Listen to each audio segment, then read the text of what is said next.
Berita Israel. Selamat menyimak.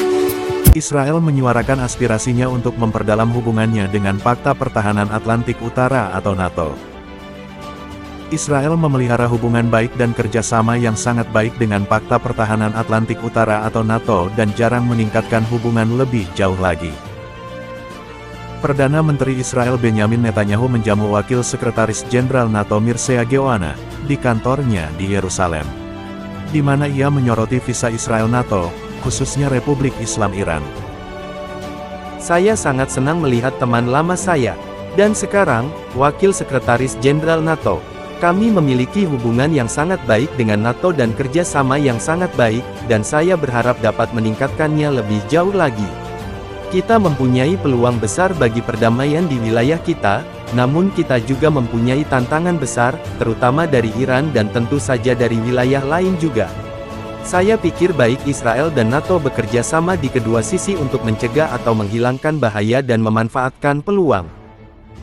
Wakil Sekretaris Jenderal NATO pada bagiannya menandai awal baru dan hubungan antara sekutu Rusia dan Israel. Karena baik Yerusalem maupun organisasi yang bermarkas di Brussel tersebut yakin akan kekhawatiran yang sama. Saya di sini untuk menandai awal baru dalam kemitraan yang sangat kuat antara NATO dan negara Israel. Kami mempunyai banyak kekhawatiran yang sama dengan Israel. Kami melihat rezim otoriter seperti Iran, Korea Utara, dan Rusia memberikan tantangan terhadap keamanan kami baik di Eropa maupun di Timur Tengah. Saya di sini untuk menegaskan kembali minat kuat yang kami miliki dalam membangun kecanggihan teknologi yang luar biasa di negara besar Israel. Saya memimpin inovasi di NATO dan melalui kemitraan baru yang akan kami luncurkan dalam beberapa minggu ke depan, saya tahu bahwa kami akan membangun kemitraan kami ke tingkat berikutnya.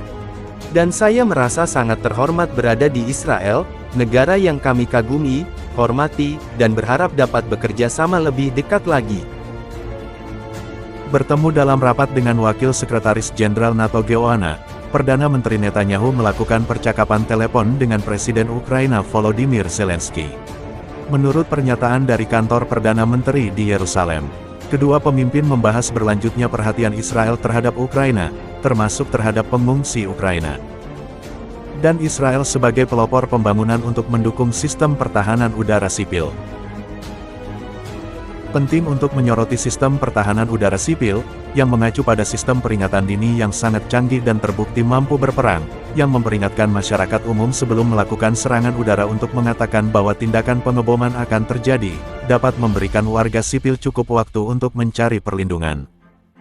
Dan meskipun Israel akan memberikan sistem peringatan dini ke Ukraina, bersama dengan bantuan kemanusiaan lainnya, ketegangan masih terjadi antara Kyiv dan Yerusalem, karena ada surat kesepakatan yang menolak Israel memberikan pertahanan udara, yaitu sistem pertahanan udara Iron Dome, yang berdampak pada pertimbangan keamanan nasional Israel. Kesabaran penting untuk menjelaskan bahwa pertimbangan utama peran tersebut terkait dengan penolakan mereka untuk mengirim sistem pertahanan udara ke Ukraina. Terutama berasal dari reaksi yang diperkirakan akan terjadi di front utara, di mana Moskow dan Yerusalem mempertahankan mekanisme koordinasi yang terikat. Hal ini memastikan adanya fleksi diakon antara militer Israel dan Rusia, khususnya selama serangan udara Israel terhadap sasaran Iran di Suriah. Meskipun mekanisme ini tentu saja merupakan kepentingan Yerusalem dan Moskow, jika konflik dan mekanisme ini ditarik karena dukungan militer Israel terhadap Ukraina, hal ini tidak diragukan lagi akan meningkatkan kemungkinan salah perhitungan yang akan berhubungan terhadap terjadinya konflik antara Israel dan Rusia di Suriah. Sebuah kenyataan yang harus dihindari oleh Yerusalem. Namun, jika keadaan terpaksa, Yerusalem pun tetap tidak akan gentar melawan Rusia. NATO optimis terhadap kemitraan Israel. Seorang diplomat Israel menjelaskan bahwa, perjanjian kerangka kerja kemitraan selama 4 tahun akan memungkinkan kedua belah pihak untuk memajukan proyek-proyek baru, tanpa perlu meminta persetujuan para pengambil keputusan politik dalam setiap kasus.